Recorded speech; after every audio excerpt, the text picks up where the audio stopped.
आज की इस प्रस्तुति में हम आपको हिंदू धर्म के प्राचीन ग्रंथों के अनुसार वैकुंठ लोक की लोकेशन बताने जा रहे हैं। दोस्तों, भागवत पुराण और विष्णु पुराण में हमें वैकुंठ के बारे में जानकारी मिलती है। न तपदास्यते सूर्यो न शशांको न पावकः यद्गत्वा न निर्वतन्ते तद्धाम परमं मम।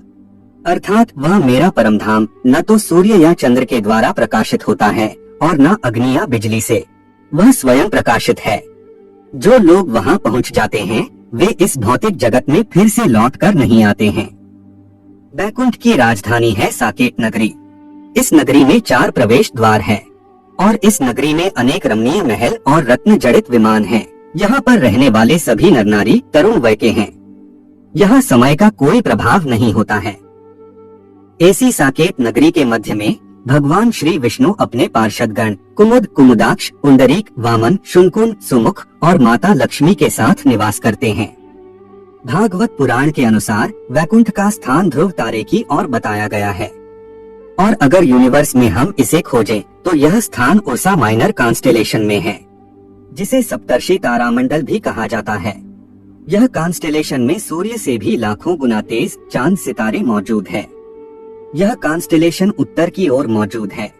ध्रुव तारे की पृथ्वी से दूरी 433 प्रकाश वर्ष है। अगर हम इसे किलोमीटर के हिसाब से देखें तो यह होता है 4 पद्म 10 नील 40 खरब किलोमीटर, यानी कि 4 के पीछे 15 शून्य लगाना पड़ेगा। यह अंतर तो हुआ पृथ्वी और ध्रुव तारे के बीच का। ध्रुव लोक से ऊपर 1 करोड़ योजन यानी 12 करोड़ 29,53,800 किलोमीटर बाद महरलोक स्थित है। महरलोक से 24 करोड़ किलोमीटर के पश्चात आता है जनकलोक।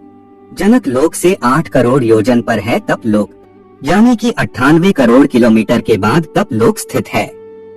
तत्पश्चात आता है सत्यलोक।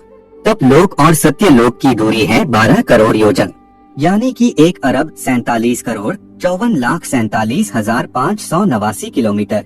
सत्यलोक जहाँ पर ब्रह्मा जी विराजमान है। और फिर सत्यलोक से ऊपर 2 करोड़ 62 लाख योजन ऊपर, यानी कि 32 करोड़ 21,39,169 किलोमीटर के अंतर पर स्थित है वैकुंठ लोक। वैकुंठ लोक जहाँ पर स्वयं भगवान विष्णु शेषनाग पर विराजमान रहते हैं। यह किसी भी आत्मा का अंतिम स्थान होता है। इस स्थान पर जाने वाली आत्माएं मोक्ष प्राप्त करती है। इसे ही अंतिम सत्य कहा जाता है और इसे ही ब्रह्मांड का अंत कहा जाता है। यहाँ पर जाने के बाद आत्मा जन्म मृत्यु के चक्र से मुक्त होती है। यह सभी आंकड़े आध्यात्मिक जगत को दर्शाते हैं। यदि हम धरती से वैकुंठ की दूरी का अनुमान लगाएं तो यह होता है 4 पद्म 10 नील 40 खरब kilometre plus 12 crore 29,53,881 kilometre plus 24 crore 59,07,763 kilometre plus 98 crore 36,31,052 kilometre plus 1 अरब 47 crore 54,46,579 kilometre plus 32 crore 21,39,169 kilometre. इन सभी लोकों की दूरी को मिलाकर होता है 4 पद्म 10 नील 40 खरब 3 अरब 15 करोड़ 78,444 किलोमीटर। यानी आप देख सकते हैं कि कितना दूर है वैकुंठ। अगर हम आज की टेक्नोलॉजी के आधार पर वहां जाने की कोशिश करेंगे तो कितना समय लगेगा इसके बारे में जानते हैं।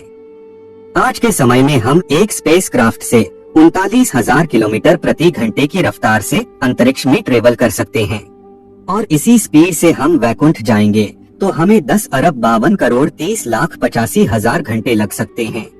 मतलब कि हमें वैकुंठ पहुंचते पहुंचते 12 लाख से भी ज्यादा साल लग सकते हैं। तो दोस्तों, आज की टेक्नोलॉजी से हम वैकुंठ कभी नहीं पहुंच सकते। लेकिन यदि भविष्य में ऐसी टेक्नोलॉजी आ जाए जो 1 महीने या 1 साल में हमें इतनी दूरी तय करा दे तो क्या हम वैकुंठ पहुंच सकते हैं? तो इसका जवाब है नहीं, क्योंकि आप स्पीड हासिल करके वहां पहुंच तो जाएंगे परंतु वैकुंठ आपको दिखाई नहीं देगा, क्योंकि वैकुंठ भौतिक जगत में नहीं है, वह दूसरे आयाम में है। और लंबाई, चौड़ाई, गहराई और टाइम, इस 4 आयामों के अलावा हम इंसानों की पहुंच अभी तक दूसरे आयामों तक नहीं बन पाई है।